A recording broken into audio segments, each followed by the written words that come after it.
like to acknowledge Sam resides on the ancestral homeland of the Ojibwe, Odawa, and Potawatomi. The area was also a site of trade, gathering, and healing for more than a dozen other tribal nations. It is my pleasure to welcome today's speaker, Dr. John Maerz, who is a Dennis and Sarah Carey Distinguished Professor of Forestry and Natural Resources at the Warnell School of Forestry and Natural Resources at the University of Georgia. So John comes to us from Georgia. And I want to point out, John was Joe Milanovich's advisor. And so thanks, Joe, for putting us all in contact here while John was in town.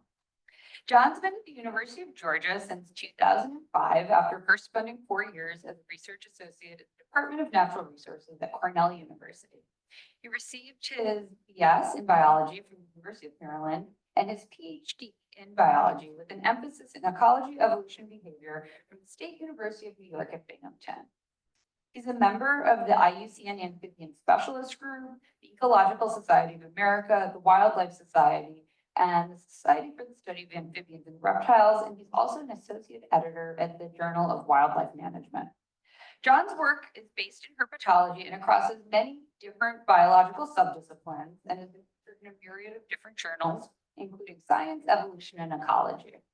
He serves as the faculty advisor to the Herpetological Society of the University of Georgia. And a fun fact I discovered when I was putting this together is he is also the faculty advisor for the Georgia ice hockey team.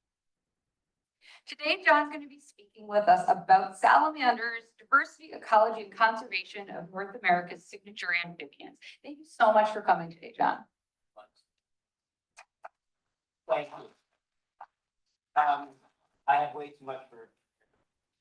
You're gonna find out. I'm gonna make a cake salamander megalomaniac. So I gave a talk yesterday at Loyola all about some much more fun talk than that. A couple people I do want to acknowledge. You may see the fonts messed up a little bit, having some technical issues, but all of these people at the top are folks that have worked for years, many of them PhD work. Joe and Dr. Todd Pearson down here, and as well as these four, providing a lot of photos. Quite exceptional natural historians. So, but all of this work is a massive effort. And also the parts of the work that I'm talking about that are mine were funded largely by the National Science Foundation, which belongs to the Ecological Research Program, Carey Professorship. So this probably is a familiar phylogeny for most people who are interested in the natural world, but it's kind of the tetrapod. It is tetrapod kind of life. And the only reason I bring it up here real quickly is that we're going to be focused today over here on this. And the reason I partially bring this up is that there's a couple of important things I want to point out here. This node, salamanders and frogs break apart about 290. Okay. Salamanders have been their own lineage for much of the history of vertebrates. Ironically, despite what everybody thinks about mammals, mammals have been their own longer, and then all these higher advanced work around this place. The significance of salamanders is if you look at the proportions of these verses, they only represent about 10% of modern amphibians. Frogs make up the vast majority of our amphibians around the world. It's kind of just an accident of history that they explain that. So if you go back to the period that we're talking about when you had this kind of split between salamanders and the frogs, salamanders just happened to be concentrated land mass eventually of Pangea, and particularly in those mountains, orange area of grass there. Whereas frogs, the lineage of frogs, were kind of central in the tropical areas, well, remain tropical areas, right? So much of frog diversity is centered on the tropics, but most salamander diversity is centered in temperate zones. And what would happen eventually over the course of the Earth's history, unfortunately, if you're up here, eventually, had a series of phases in the Earth's history where we had lots of fragmentation and inundation, and you were also in this temperate climate that would be really subjected to when over the last 50, 60 million years, the Earth was going through very dramatic climatic fluctuations, kind of pushing around on this very fragmented land mass. And so while there has been some exchange of fauna across that, it resulted, unlike frogs, around the 50, 60 million years ago, and, salamanders went through a massive extinction. And there have been two major radiations since then, all within one family, largely all within one family, but they never kept pace with the frogs. And so the world today dominated by frogs. So I like this phylogeny from Alex Pyron and John Maerz because it's like a pie chart, right, of all the amphibians in the world.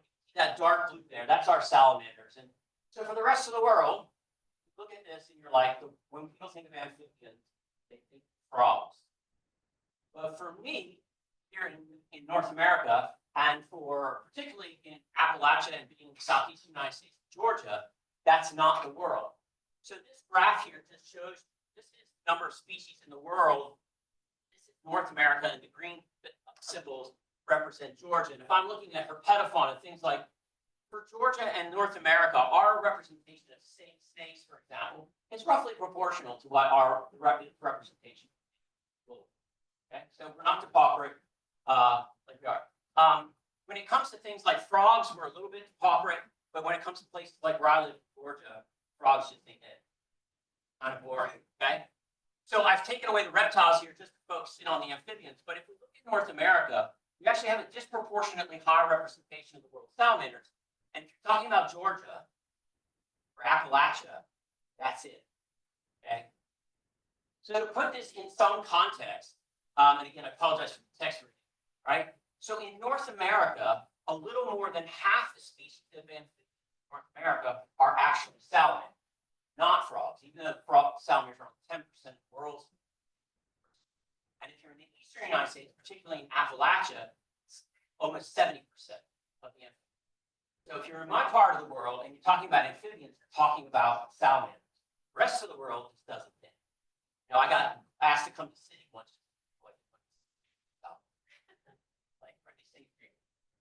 The other thing is that there are all of these major lineages, 10 major lineages of salamanders in the world, and we have all of them except for this one here in North America.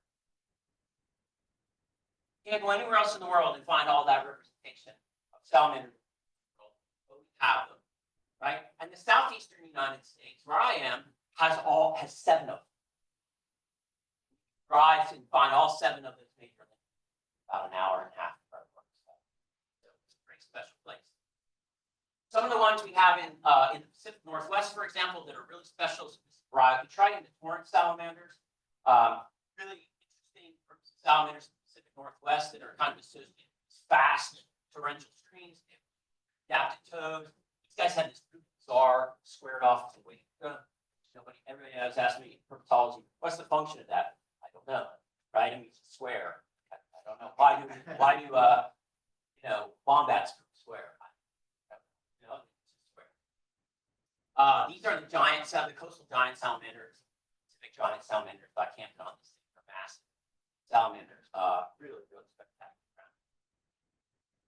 But if you're going to talk about, like I said, where you are in the world for salamanders, this map here shows you salamander versus. So if there's no color, there's no salamanders there. Blue have one species. So at a pixel base, one species at that location. Glowing hot point right here in the United States. Now I do want to make a careful qualification here. Most of 40% of the world's salamanders are right here in Central America. That's the newest place they arrive.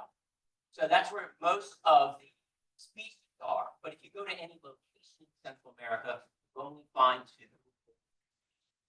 If you're here in Appalachia, can have at the pixel grid 30 salamanders in the same place. So that's what's zoomed in up there on that map there. When we talk about Appalachia and Eastern North America, it's where we have the most dense diversity of salamanders in the world. And we have amazing, spectacular species. So we have our one representative, really, of our one representative of the ancient relative from Asia. So this is the hellbender, better known as the snot otter. And so our eastern hellbenders are amazing, kind of little dinosaurs, but they've actually been in North America for a very short period of time, generally. So It came from Asia, probably about 100. We have weird things like sirens, which have no pelvis, pelvic girdle, back limb, they gills, they don't have teeth. Right? So people were always like, really an amphibian, a salamander, but it is most definitely a salamander, but they're peculiar.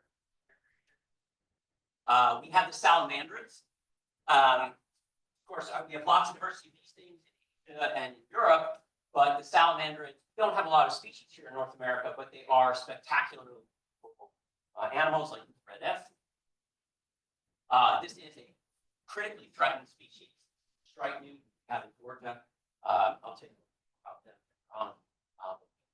animals. And then we have all these that matted. I'll talk about some biology. This is the marbled salamander. Never seen one. We find these things all over the place in the forest. They look like toys. Not real. I think you think birds aren't real. Salamanders are not real. This is our mud puppy. A number of water dogs in the southeastern United States. You can only find siren in this is the Amphibians. This is our longest salamander in North America. This is the Amphibian. They can get up to about 4 feet in length. See that upper photo up there, that top of that blue rag that person holding head, and you can see the tail all the way down there, holding that amphibian up from South Georgia. And sister to those are the smallest salamanders in the world. Sorry. Most of the salamander diversity in the world sits in this family. So 2/3 of all the world's salamanders are in this family, Plethodontidae. What's special about the Plethodontid, it means many to some guy in EM thought, no, what's distinctive about these things is that they have all of these teeth, palate in their mouth. So let's call them the many-tooth salamander. They're 100% lungless. I think that's cooler. It might have been a trait we would want to emphasize in their name, but the many-tooth salamanders they are. So these guys represent most of the world's diversity that we're talking about. So just to give you, these are all plethodontids. So this is a photo. Last week I was in the stream about an hour north of Athens, North Georgia, and in a 1 meter section of a stream that was 3 meters wide, caught 20 larvae. Okay, a few minutes, all represented by those right there. So like they all look like little brown squeaky. This is the adult forms of those. 1 meter, a 3 meter wide stream, you have that many. Spectacular level of species packing, ecological redundancy, knows what goes on with the dusky salamanders. We have all of these main thing species. These are just the aquatic. Most of the plethodontid salamanders on the planet are fully terrestrial, never water. Okay. It's so dense and diverse. So there's Dr. Milanovic, a bright, young, ambitious PhD student there. This is my son Robert. Just to get photos are taken the same year. He's 25 now. So Joe's aged a little bit. But they're so diverse, and Joe will debate this later, but Joe got lost, wandered into a stream, and found a species that had never been seen before. Not a cryptid species, not a species where somebody can separate out that physically never been described before. What, Joe, an hour and 10 minutes from Athens? I could take you there and we could catch 10 in an hour. And no one had ever described a rare animal. This is Ursula, patchless salamander. It's the only salamander we know where the females and males are completely sexually dimorphic in color. Yeah, that's the first female. She had eggs sitting on a diamond. So it's the second smallest salamander in the world. New science in what, 2007, right? Okay, and then we just have all of these are some of the fully terrestrial direct developing types, like this green salamander, genus Beauty. Have also we have genus Western West. It's a very dorsally compressed creature from rock crevices. Species I work a lot with, red-legged salamander, one of our Jordanite pile of endemics. Plethodon yanulasi, that same genus. Guy hangs around in the pile of forest. Rich two-line salamander, male, elaborate.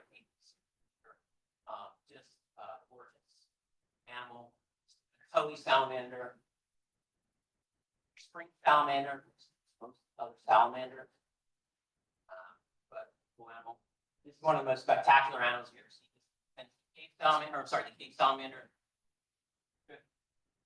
And they live in the twilight zones of Cape Cod and Georgia, North Carolina, and North Alabama, and stuff like that. So they have very elongated body forms for climbing onto the walls and stuff like that. One of the most photographed salamanders in the world is our red salamander. They're famous. One way you can tell them apart from their cousin, blood salamander. Around their face. So why do we have this incredible diversity, both in the Northwest of the United States, and particularly in Appalachia? Mountains that are old, particularly in the United States, the Appalachian Mountains have been part of that Eurasian landmass that broken up or formed. So things have been there for a long time, and then we get epically soaking rainfall there. So even though we think of the Southeast as hot and somewhat dry, or at least humid, have temperate rainforests at our high points like we're doing. And so we have this incredibly productive wet forest ecosystem, and it supports a lot of species and other things that depend on moisture. Don't have to love, right? So really great diversity. So I'm just going to show you this really briefly, just to put some context around some graphs I'm going to show you. This is from a study that we just finished years ago in this part of the Appalachian spine, and these sites are distributed across a range of elevation. And one of the things I want you to see is that as you go up in elevation, you get decreasing moisture vapor pressure density. You get more rainfall, but you also get a cooler temperature. What that means, as you go up in elevation in Appalachia, evaporative capacity of the air down. And so if you're something sensitive to evaporation, right, the world becomes an extreme as you go up in elevation and that vapor pressure goes down. So one of the things that we see in this part of the world is that as it gets wetter, so you're getting wetter as you go this way, abundance of these different kind of groups of salamanders starts to increase exponentially across the region, such that at the highest elevations for things like the fully terrestrial species, the average 90 salamanders, 5 meter by 5 meter block. So if you took 6 of these chairs by 6 of these chairs, go out with me on a given night with your headlamp, on average, 6 left it on, 20, little mini, somewhere in the neighborhood of 10. Okay, so we average abundances up there of somewhere in the neighborhood of 36,000 salamanders per hectare of forest across the high elevation of Appalachia. Just to give you some context, this is from one of our studies a few years ago. In 15 minutes sampling one of those plots, we handpicked 78 salamanders off it. 15 minutes. Just walking around. You're like Godzilla. You know, they're just everywhere. They're streaming out of the ground. We estimated that in that plot, there was 131 salamanders at 25 square forest, represented by 7. It's just crazy. Like the kind of things you describe, soil. So just to show you we're not crazy, this is kind of a review of things that have been published and know about some of the work that Joe Milanovich has done when he was doing education. But on terrestrial land, we see ranges between 5 and 5,000 salamanders per hectare for one species sometimes. In forest and in the streams that flow through them, this per meter stream, it density somewhere between 20 and 60 salamander margin. So just insane. So what does all of this biomass do?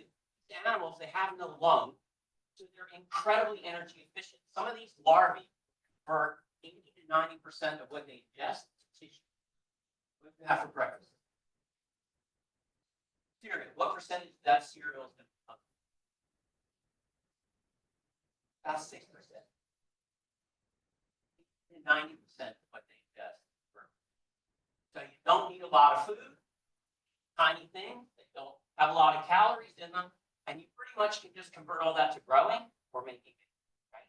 So they achieve remarkable biomass. So some estimates are that they can be many times the biomass, many times the biomass of all mammals combined, or all the birds that they're breeding. Combined, all species, they can outweigh them. They're just under your feet, some of those forests. And so they have a really influential role in both as a conduit for accumulating and storing energy that comes out of the soil food web, and they make it available as prey to all kinds of things like screech owls, turkeys, snakes, all these things. So they're a really important stabilizing force. And in stream systems, what Joe showed in his work is that some of these larval salamanders are so abundant in these streams, they can store more nitrogen and phosphorus in their tissue, higher assemblage of aquatic macrovertebrates. So there are these little repositories of nutrients and energy that become stabilized in our forest. All right, it's one of my favorite quotes. If you've ever read A Walk in the Woods, highly recommend it. Salamanders are also just a mating thing, and a different perspective. Oh yeah. So a couple things about salamanders then. They are, on average, plethodonted, size of your finger, smaller. So you think about how small these organisms are, and yet they have life history that are comparable or slower than things like a dog, right? So they can take 2 to 6 years of sexual maturity, and they can live a decade or more. So we were part of a large analysis recently that was published in Science, and one of the things, I don't have a pointer up there, but Plethodon shermani, that's from our data. So we find that the average Plethodon shermani lives about 8 to 9 years. There are salamanders and salamanders generally typically about a decade. So they're quite long-lived organisms. This is actually growth data from a study we did in Appalachia that we've been doing now for over 15 years. And we have over 8,000 captured, 3,000 individuals. It's about 1,508 of them know their age.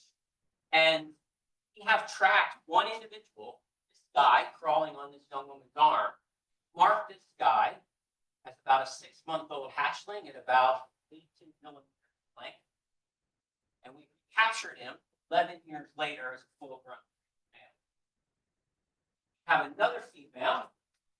We caught this girl, 1111 is her number, caught her, and she's a full-grown, large breeding female. So based on her size, we estimate that she's getting close to 10 years old.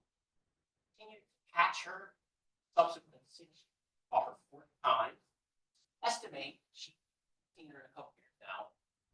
We estimate that she was somewhere between 16 and 18 years old. And she caught her every time all those years in a 6-inch area. Right here. Her whole world on this tree stump in a hole. Right? And she was like, all right. These guys can be incredible parents. So like this redback salamander here, that female, when she laid that clutch of eggs, will stop feeding. She'll stay with those eggs in contact with them for 65 days. And then when her young hatch, they will stay with her. They will ride around on her head, sit under her chin. She can recognize her own young smell, right? And then when they're done and they're kind of like fledged, they still hang out in mom's territory, because if they drift off too far away, you're likely to get cannibalized by them. But they provide really intensive parental care. And we don't think of amphibians in this kind of way of having this thing. I've had situations where we isolate eggs from females, hatch their young, wait 6 months, present them to a female. She can tell right away it's hers. She'll run over and rub her chin. They're socially complex. They have really interesting social dynamics. All right. This is one of my favorite papers. Never read it. It's brilliant. Dave Wake wrote this, and it's what salamanders have taught us about evolution. And some of the things I'm going to show you now could be disturbing. I find them fascinating. They're awesome. All right. salamanders don't, so this is like, I fed this into ChatGPT that they that compares salamanders to, right, and this is, okay, they don't read the book. And mammals read the book, all the things we think we know about biology come from mammals, fish, salamanders. All right, so I'll just give you a couple of really cool examples of this.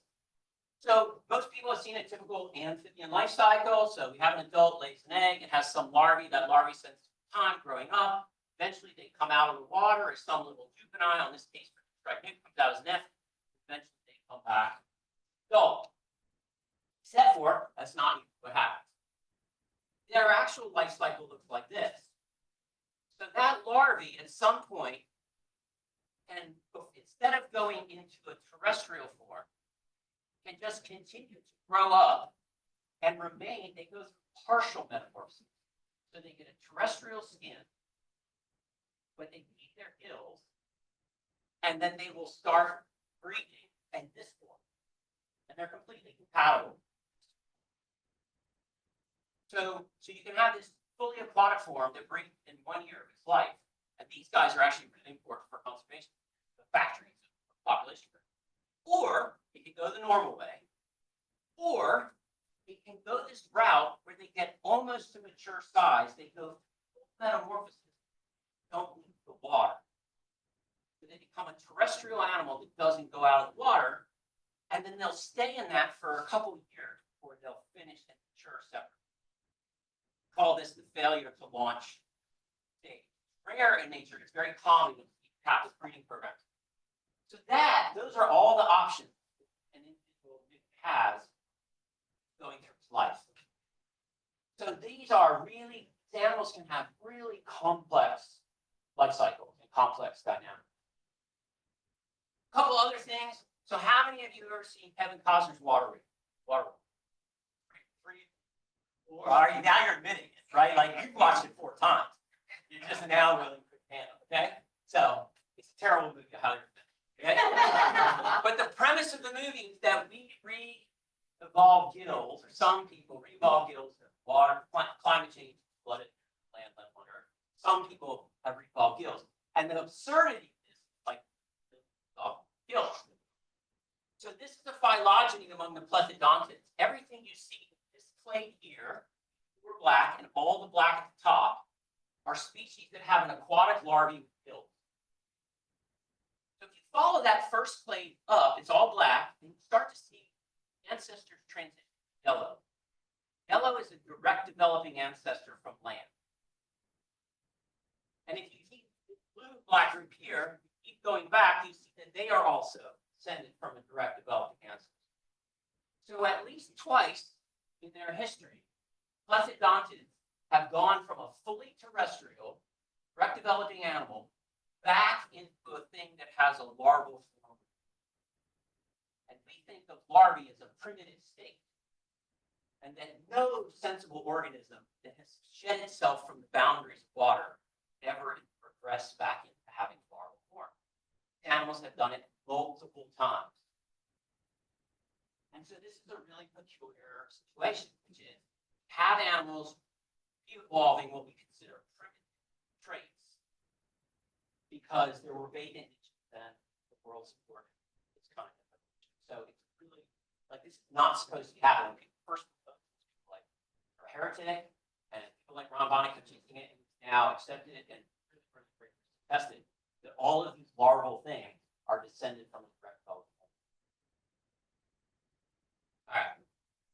Another important aspect that's weird about salamanders is that when we think about diversity in the world, we're kind of taught to think about opportunities for radiation. And so, a lineage, like if fake niches or something happens, a lineage arrives in some place and undergoes some adaptive radiation. But actually, a lot of the diversity in salamanders appears non-adaptive. Just a byproduct of periods of isolation between lineages. So one goes up one side of the mountain, another different side of the mountain during some hot period, come back down, they can't dance with each other. Pheromones that they use don't work, or behaviors that don't work, and they randomly evolve some kind of isolating barrier between them. And so you end up with these cryptic species. So lot of the diversity in salamanders is cryptic. It's not necessarily functional. It's not adaptive radiation. It's just random thing. And so in the hand, you can't even tell sometimes different species apart. You can only tell them apart molecularly. Right? But they are compatible. They are good species. They're compatible with each other. The other thing is that they show very strong conservative their climate. So salamanders, by the fact they don't go very far, don't show a lot of breadth in their climatic tolerance and their environmental tolerance. They just tend to whirl as they roll. So they're very conservative and they don't show a lot of adaptive radiation. Then we see species radiation quite extensively. All right. They also do really different things. So what species is it, Sarah? No, they have red cheeks. Oh, I'm not Shermanites from that group, right? Except for Nick, you're wrong. Oh. Anyone else know? This is not a species. This animal is two species. But it's not a hybrid from animal A and animal B and its offspring. This is an animal that has the genes of two species that still are extant on the planet. But that hybridization event occurred thousands of years ago. And 100% of the animals in that part of the world are all of hybrid ancestry. So what we have is, in like southern Appalachia, this is an example of the Plethodon Jordanite complex. They're all high elevation endemics. And then around all these mountaintops in the lower elevation areas are things that are slimy salamanders or slimy-like salamanders. And everywhere that these things come in contact with, the exception of one that I'll tell you about in a minute, they hybridize. They hybridized thousands of years ago and created many hybrids that can integrate both parent lineages, but also themselves, and they don't show any hybrid inferiority. And so on most mountains, I'll show you a closer example of this. On most mountains in Appalachia, if I start at the bottom of it, I'll be Plethodon teahali, and I start walking up through the forest towards the top of the hill, and I will never not find salamander. But for most of that walk, every animal will touch a hybrid until I get to the top of the mountain. And just to give you perspective, Todd Pearson sequenced some populations of salamanders here that have 3 and 4 species in their ancestry. So what do you call an organism that has 4 extant species?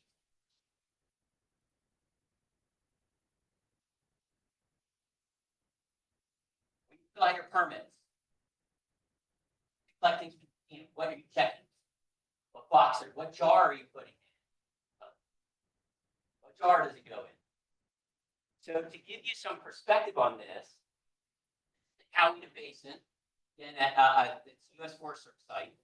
And so this is a rainfall gradient at the Coweta Basin. Dark blue is really rainy, shallow is really dry.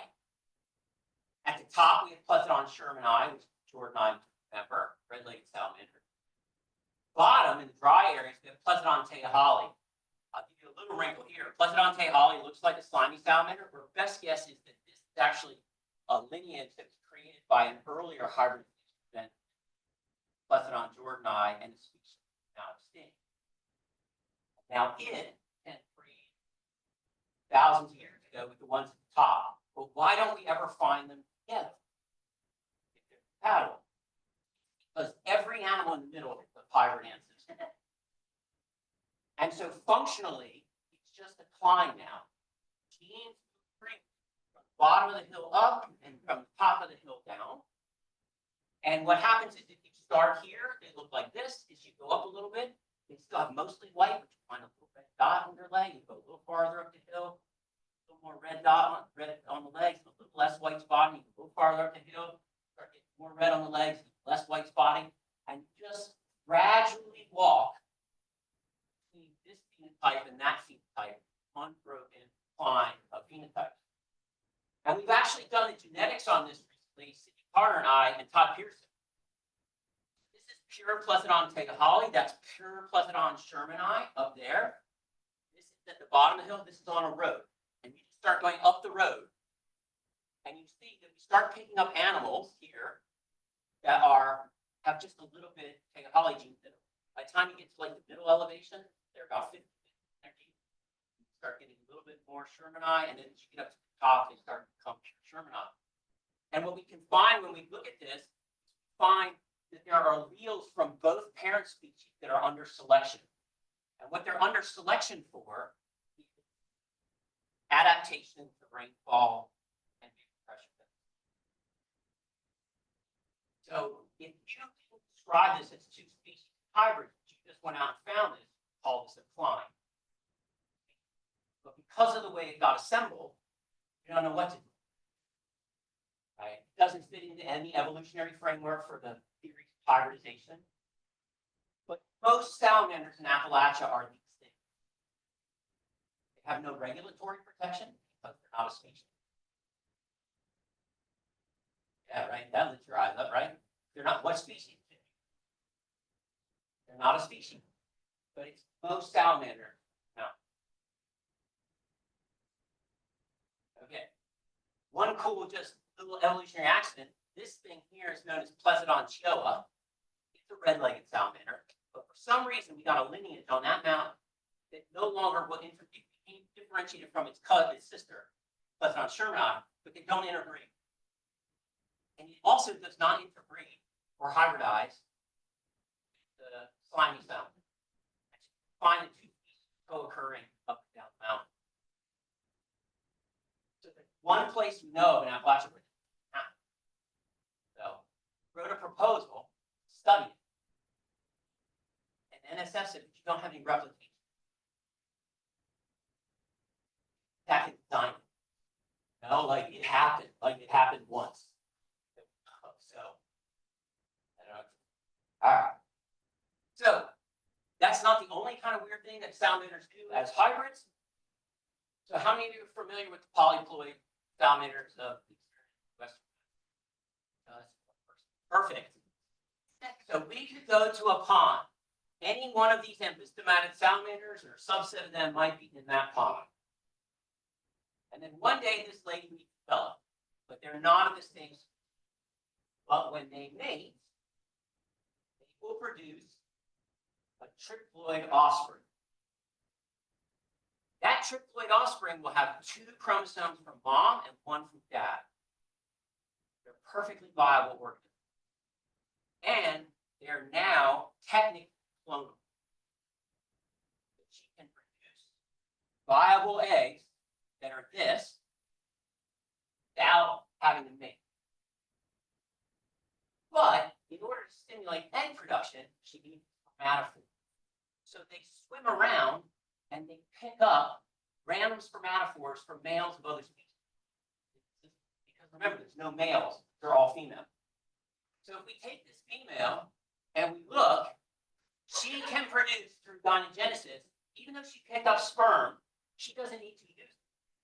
So she can just reproduce herself clonally, even though she has picked up sperm. Some of her daughters may accidentally lose one of the chromosome sets. And so they could actually, she could have, these could be sisters. That one would have no, just like mom was originally. It actually come from a hybrid polyploid.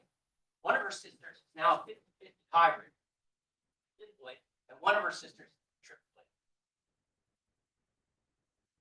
So then they're swimming around, these sisters are swimming around in this pond, and they bump into a tiger salamander, not in their ancestry.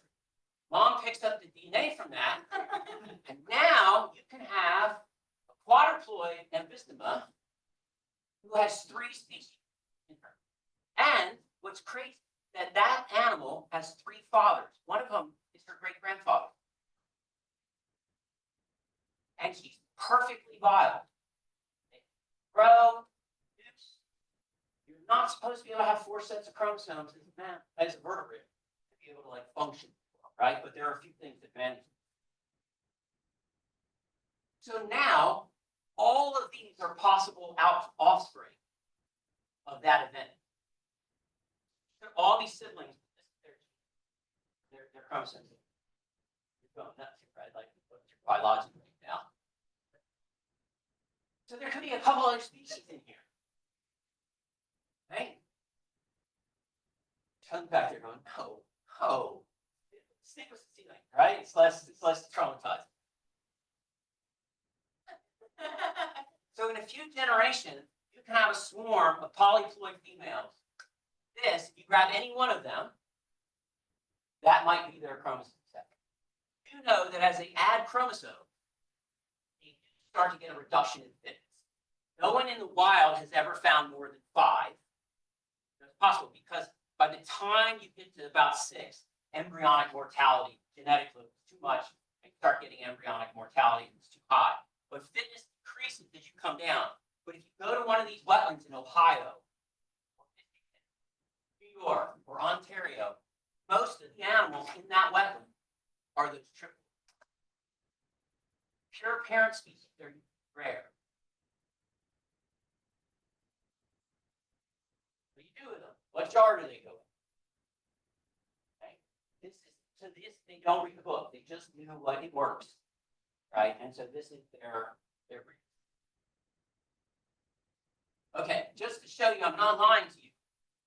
Here is a spear from this animal. The purple stained chromosomes are from Embystoma jeffersoniana. The blue ones are Embystoma laterale, and the pink ones are triploid female, clonal, perfect viable animal. This is the most common type. But, okay. So one of the things that I like to ask is, for me personally, salamanders are our nowhere else in the world will have this level of richness, packed in, this much representation of these animals. They are our influence, almost more so than frogs are, right? And then they create things. They have these amazing adaptations. They play very influential roles in ecosystems, and they face a number of threats that are shared by a lot of wildlife. But I want to share a couple of them. So, 20 years ago, I published this paper, and I was talking to some folks while I did this. I was trained as an evolutionary ecologist, and I was fascinated with the idea of just microgeographic variation. That's why I wanted to study how do little traits vary. Totally theoretical. And so what I was doing is going to different sites with different environments in upstate New York and measuring skull morphology, social behavior, like history, and all these things. The redback salamanders are common vertebrate on land, North America. And I wanted to look at how prey drove all of this geographic variation. So I made 1,000 salamanders grow up. So I had to kill them. So I lavaged them all, and then the bad decision, realized now you have to analyze 1,000 salmon parts. Right. Spent a couple years with that. The take home was we started identifying what they're interested in. This bar graph here, the shaded sections are all non-native vertebrates. North America, last year. And that explains 100% of the variation. And cross habitat. So nothing about them, nothing about the gradient drive all this variation phenotype has anything to do with on them. And so it made me realize, like, if I'm going to work with these things, I need to work with the context of the world today, not just some world, hypothetical world in my head. So when I went off to Cornell, I started doing more work on invasive plants and invasive vertebrates and how they affect salamander ecology and other vertebrates. And I'm just going to jump ahead here and say that we get these bigger things. So when we look at salamanders where there's, like, for example, invasive earthworm, adult salamanders gorge on these things periodically. And so it's like, you know, going out to a restaurant, right? So it adds a large amount of energy for them. But they can only access those earthworms when it's raining and the worms are out and active. The rest of the time, they're dependent on all the little arthropods, scurrying around. And when they're little juveniles, they have to have the arthropods. So even though the adults can gorge on these things, what we found is that when the earthworms were present, we were seeing exponential declines in both litter volume on forest floors across the eastern United States and exponential declines in salamander abundance. So several orders of magnitude drop in abundance of these animals that are supposed to be incredibly abundant wherever we have these earthworms. So a few years ago, this was actually the grant that brought Joe on my lab, this work, where we labeled stable isotopes. And we put it out in forest floor, tracked what happened to nitrogen and carbon, energy sources from leaf litter, as it moved through a soil food web in salamanders over several years. And the short of it is this. So the blue, the normal forest without invasive earthworm. Top is carbon accumulation, and the bottom is nitrogen. Right? So what you're seeing is that over a couple years, about 2 years after that tracer goes out, the carbon level starts to peak. And so what we're finding is a lot of this carbon works its way through the soil web, ends up in the salamanders over about a 2-year period. And we were still detecting it out 3 or 4 years later, working its way. So when leaves fall to the forest, it takes them years to work their way into the forest. But in that time, more leaves fall, more leaves fall, more leaves fall. What happens when the earthworms are around is they turn the leaf litter over in 6 months. No accumulation. So what we found is that initially you put a label out, and within the first year, there's all of that carbon and nitrogen readily available in the earthworms, and it's gone. It's lost from the forest ecosystem. It's metabolized off by bacteria in the atmosphere or down through the soil. And so what we found is that there's about a 90% reduction in the amount of energy that now flows from leaf litter and forest floor into the salamander population. It could affect the salamander population, but it also, more importantly, is affecting how energy flows at higher trophic level, regardless. So one of the things that we found is that we have the top part of that graph on the right is the energy moving from the gray bar is where the energy starts. Where does it go to have earthworms around? And you can see very little of it ends up anywhere. You can't find it in microbes, you can't find it in bugs, you don't find it in salamanders. So we did another study where instead we labeled the roots instead of the leaves. And what we found is that now in the presence of earthworms, most of the carbon in fine roots is now making its way to the soil web, and more of that is making its way to salamanders. And importantly, most of the ants and nearly all of the beetles, the saprophagus beetles, they're all exotic. So what's happened in a lot of our forests, introduced invertebrates have changed the way energy flows. Instead of litter feeding soil surface invertebrates that feed salamanders that feed the rest of the web, basically carbon leaking out of roots that are getting picked up by exotic saprophagus, worms, and working their way up salamander population. So it's a complete reorganization of the food web, and the indications that we've seen in other people who repeat our work that this is causing a net decline in salamander abundance across these forests, as well as other things. This is in western North Carolina. Shot. It's a very famous rock formation just west of Asheville. Well, from this website. So one of the things that we face is that southern Appalachian Mountains are surrounded by Knoxville, Atlanta, Charlotte. So we have all of these big growing metropolitan areas surrounding that. And there's a lot of pressure for second homes and retirement homes and kind of things going on in southern Appalachian. And everybody wants this. Their second home, or this is where they want to retire. And I don't blame them. Right? Like, it's low. Okay.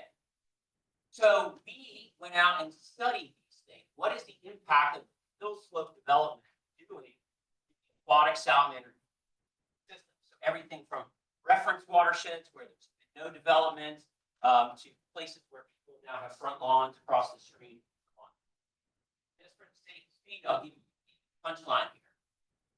What we're finding is that as you lose forest cover in these systems, we're seeing a dramatic loss of these things like black belly salamanders, salamander systems. And when we started the work, so in that yellow bar is where the amount of, so remember this is pretty high. 80% of your catchment is still forest. You only lost 20% of your forest. 1973, that was the average in the county where we studied. 2012, when we did the study, that red line, 2030 is what the county projects. Portion of forest loss in Macon County, North Carolina. And so we will have taken commonness of one of the most common animals in the world down by 40%. And you'll still have 60% of the forest covered there. It's not going to look dramatically, but the projection is that we're going to dramatically commonness. Very common organ. All right, the last one I will talk about is climate change. Climate change is one from the perspective of salamander. So second, climate change is a challenging one for us as biologists. The reason climate change is that is because the relationship between climate and abundance of things, everything we know about their ecology and their ecology says, warm the world up, make droughts more frequent, any of those things, that's bad for the animals. But then we think about historically, animals have been epic amounts of climate change in the past, not at the speed we're talking about today, but they've also survived when we came and cut down nearly every tree in Appalachia and then let the forest grow back, salamanders grow back. So they showed this incredible resilience, and yet everything we know about them tells us they shouldn't do it. So Joe and I, and Bill Peter and stuff, we published this paper back in 2010, projected in a technique at the time, what might be the loss of biodiversity. And to that guy's credit, most people at the time were projecting out to 2050 or 20. Why, Joe? Well, they also didn't want to be alive when their model was wrong. And Joe and I, we were going to put out a prediction that's now 5 years old that we could reasonably see significant loss of salamanders from southern Appalachia. None of this came true. Right? So we were wrong, and people were like, "You were wrong." Okay, that's what models are for, right? And what people started to do is it stimulated all these people to start going, including ourselves. What if these animals have adaptation that will make them resilient? Climate change changes the behavior, changes the technology, all of these kind of things. And so they did. All of these studies came out, and what it did show it didn't have behavioral adaptation, morphological adaptation, ecological adaptation, climate change. And so people started publishing this, but it had this really negative effect in the media. People started taking that, not reading the actual papers, and saying, these animals are really hardy. Here are climate change affecting them.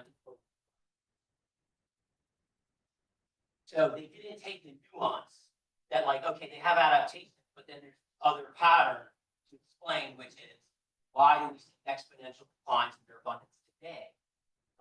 Climate. So climate change is one of these ones that is really challenging for us. Don't understand enough about what makes it resilient. But we also know that there are patterns out there that tell us that anything that reduces the wetness of our region, our rising temperature, rainfall, will negatively affect animals. So to address this, my lab has spent about the last 15 years doing intensive marker capture at those three locations, Coweta, LTR, to generate what do we know about the relationship between weather and survival and fecundity rates. And basically, it's not very complicated. When you get a lot of rain, survival rates of these animals go up. Juveniles, hatchlings, are more sensitive to dry than adults are, but they're little. They're all common sense things. But there's also this thing where there's kind of this flat area where mortality declines very slowly, falls off a cliff. And during the period of this study, experienced 2 droughts that were were at that end of the stream. Those were the two largest droughts ever reported. 75 years. It occurred during the study. During that time, mortality rates of these animals, particularly those, plummeted. Okay. So this tells us that these animals are vulnerable to kinds of weather changes we're expecting in climate change. But it's going to be during extreme events. They're going to probably weather moderate changes. Okay. Extreme events are already seen between the last 10. All right. So the last thing I'll just end with on a positive note, what are we doing about some of this stuff? So I'm going to just show you. One of the things that we've done in Macon County, for example, is we have mapped where is the best habitat for salamanders in this county. And then we've mapped that with where the county is developing land, mountains. This is the Forest Service's protected land, and you can see it's a really great place for salamander. This is also Highlands, North Carolina. Highlands, North Carolina, developing quite extensively, and yet it's second best habitat for salamander in that area. So we took this to the community, and I gave talks to the community, and I said, you have some of the best habitat, most climate resilient habitat left in this county for these animals. And now the people around Highlands are motivated to try and set restrictions on development to make those climate suitable areas. Okay. We're also working with the Forest Service and the National Park Service now, who are doing a lot of forest management for other threatened species like oak regeneration, fire, or treat hemlocks with nematicides to protect eastern hemlock and Carolina hemlock from extinction. And so we're out there with them monitoring how do these forest management activities affect what are you doing in salamander communities so that they don't do harm while trying to do some other kind of thing. And then the last thing is that we've been working with this here, try and disentangle critically endangered salamanders' complex life cycle and get it to take a stage where we can captive breeding aquarium and then release them into soft release system to populate them. So all of these cases here at Jones Ecological Center, Southwest Georgia, this is clinic C, 2006. And now we put them back. So we're trying to do some of the things with master stuff to try and help put some back up. And that's about all I have time for, so I'd be happy to take questions around that. Thanks.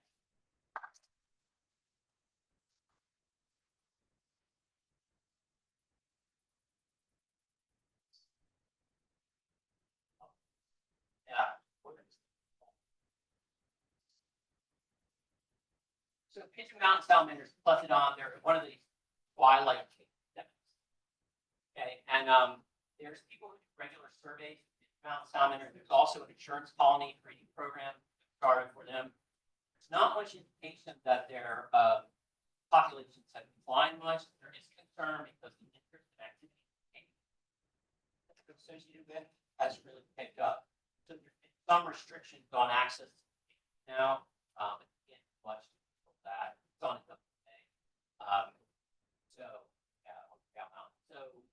it's kind of a tenuous species. They have been found now farther north. I think they've been found now right over the border. They found fine.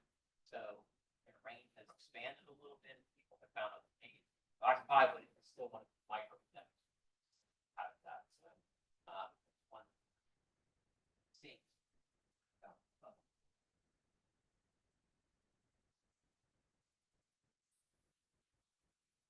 First of all, thank you for your which was fascinating. And I was wondering if there are some differences in behavioral adaptation among different species under the same environmental. That's an amazing question. So I would have said that, right? My colleague Cindy Carter, as part of her dissertation work, we put pit tags in salamanders, for example, the red-legged holly salamander and the high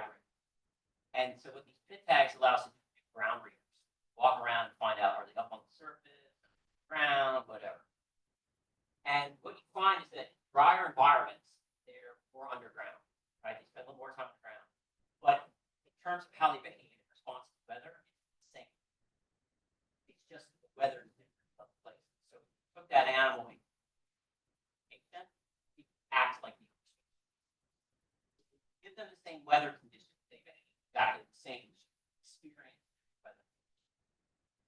The adaptation that we've latched on to, that we found now really evident, what's happening is in drier environments, selection is driving them to late maturity, larger size. As they get bigger, surface area and volume ratio goes down, evaporate water off slower. So one of the is way to evolve resistance to water losses. To do that, you have to delay production. But at some point, you can't delay it forever. So when you go down to the bottom of the hill, belts are, and they're not reproducing 5 to 7. Top of the mountain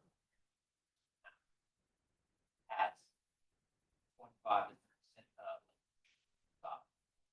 So it seems to evolve a body size difference rather than that somewhat of a compensation. But it doesn't fully compensate.